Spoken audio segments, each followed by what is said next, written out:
Halo sobat-sobat Dr. Royman, kembali lagi di channel saya, Royman BT Cafe. Apa kabar semuanya?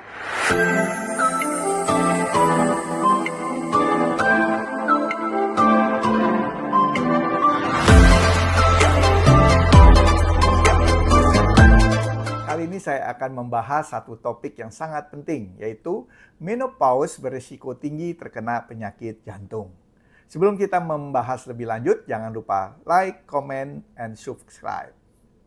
Pertama, mari kita bahas penyakit jantung koroner atau PJK.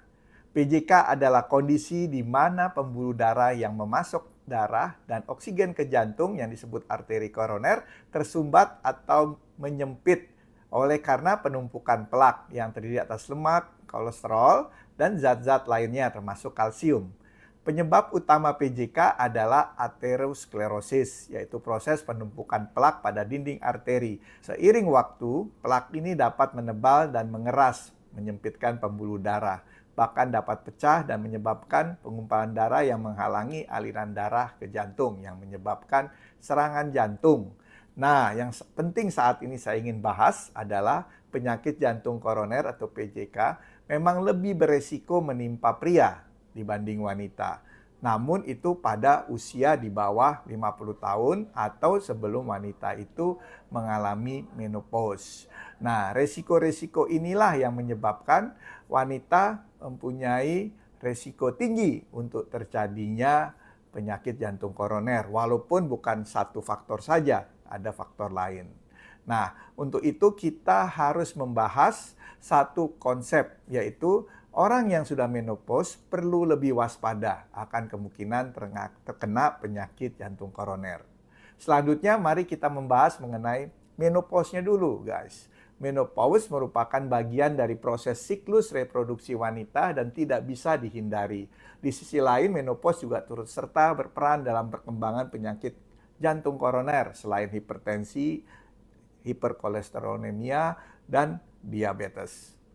Penyebab utamanya karena penurunan hormon estrogen yang selama ini bersifat kardioprotektif, khususnya proteksi terhadap penyakit jantung koroner. Kurangnya hormon ini menyebabkan perubahan yang signifikan dalam sistem vaskuler atau pembuluh darah, distribusi lemak tubuh, dan kadar lemak darah wanita menopause. Hal inilah yang memicu peningkatan risiko penyakit jantung koroner pada wanita. Di samping itu, masih ada kemungkinan faktor lain yang dapat ikut berperan terhadap perkembangan penyakit jantung koroner selain menopause, yaitu genetik atau turunan dan gaya hidup, khususnya pola makan. Ketika wanita menopause memiliki asupan makan tidak dijaga atau memiliki kebiasaan konsumsi makanan tidak sehat, maka kondisi tersebut dapat meningkatkan risiko serangan jantung pada wanita. Selanjutnya, mengenai mekanisme yang mendasari peningkatan risiko, maka dari itu kita bisa melakukan pencegahan sejak dini. Berikut untuk beberapa cara pencegahan yang dapat dilakukan sedini mungkin. Pertama, berolahraga secara teratur, misalnya 5 kali seminggu selama 30 menit. Awali olahraga dengan intensitas rendah seperti jalan kaki terlebih dahulu.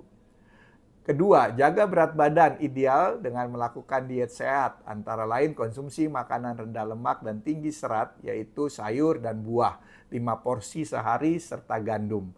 Kurangi konsumsi garam, tidak lebih dari 6 gram per hari atau sekitar 1 sendok teh. Hindari makanan dengan kandungan lemak jenuh seperti sosis, mentega, biskuit, kue dengan krim, dan gorengan.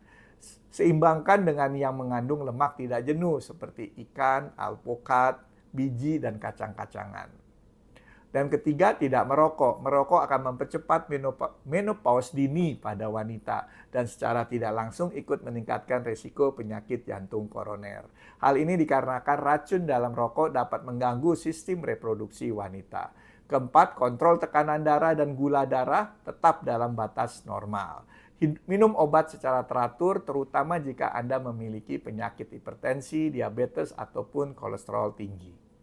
Selain langkah-langkah pencegahan itu, wanita menopause juga disarankan melakukan screening jantung lengkap secara berkala, minimal 6 bulan sekali atau setahun sekali untuk mengetahui kondisi kesehatan jantung dan mendeteksi kemungkinan terjadinya penyakit jantung koroner. Yuk, Jaga kesehatan jantung untuk tiap detik berharga dalam hidup kita. Nah, jika teman-teman masih ada pertanyaan atau ada yang ingin didiskusikan, bisa komen di bawah ya. Sampai jumpa di video-video berikutnya. Salam sehat, Dr. Royman.